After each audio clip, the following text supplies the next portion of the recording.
Hey, what's up mga kaballers? Maligayang pagbabalik sa aking channel. Halina't pag-usapan natin ang balita patungkol sa nalalapit na pagretiro ni LeBron James sa NBA. At ang balita naman patungkol sa may bagong superstar nga daw mga kaballers, ang Golden State Warriors. Tara na't pag-usapan natin yan dito sa Basketball Hot Shots.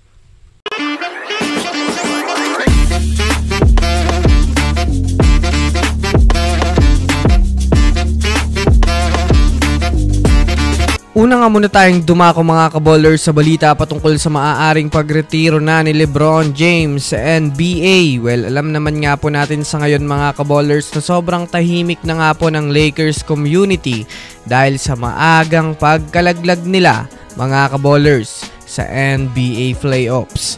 Bagamat man nga po mga kaballers, mga ilang araw na ang nakalipas, marami pa ring mga fans ang sobrang nadidismaya sa Lakers dahil na rin naman sa malaking expectation nila mga kaballers na maghaharap muli ang Lakers at Warriors sana sa second round. Sa ngayon nga po mga kaballers, wala pa rin niyang kasiguraduhan kung maglalaro pa nga po mga kaballers si LeBron James sa susunod na season. Ito ay dahil na rin naman sa sinabi nga nito mga kaballers na mismo sa kanyang sarili ay hindi niya pa mapagdesisyonan at ang gusto niya lang nga po ngayon ay makasama niya ang kanyang pamilya. Kaya kung susumadahin nga natin mga kaballers, mukhang malapit-lapit na rin naman sa katotohanan na maaaring magretiro na si LeBron James dahil kung mapapanood nga natin ang naging performance niya sa Lakers ngayong playoffs ay mukhang nakikita na ang kanyang pagtanda. Bukod pa dyan, wala na rin naman kailangang patunayan sa marami si LBJ kaya hindi talaga malabong mangyari ito. Para sa kaalaman ng lahat sa mga gustong makapanood mga kaballers at masubaybayan ng mga teams na kanilang gustong magkampiyon ngayong season ay maaaring bisitahin nyo lang mga kaballers ang FB page ng Keropi PH at i-message kung gusto nyong mag-avail ng NBA League Pass sa halagang 300 pesos ay di nyo na kailangan umasa sa mga live streamers para makapanood ang mga laro. Again, one-time payment, pwedeng makapanood ng live games until finals na yan mga kaballers at ilalagay ko sa comment section ng link.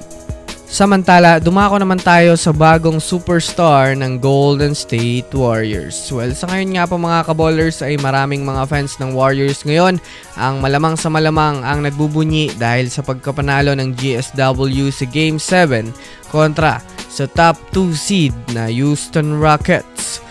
Bukod pa dyan mga kaballers, marami na din ang excited sa magiging laro ng Warriors sa ikalawang round ng playoffs na ang makakatapat naman nila ay ang mainit na Timberwolves. Well, sa nangyaring laban nga po ng Warriors at ng Rockets ay masasabi nating hindi lang nga ang veteranong star player ng Warriors ang nakakatanggap ng papuri kundi may isa rin mga kaballers bagong kinikilalang magiging superstar sa Warriors. Yan nga po mga kaballers ay si Buddy Hield matapos maging halimaw sa Game 7 ng kanilang serye at sinagip nga po mga kaballers ang Golden State Warriors sa kakabakabang sa palaran ng magkabilaang team. Ayon pa nga po mga kaballers sa mga naging reaksyon ng mga commentators matapos ang laro ay napasabi pa nga po ang mga ito na naka-unlock nga daw mga kaballers ang Warriors ng panibagong superstar sa kanilang kupunan.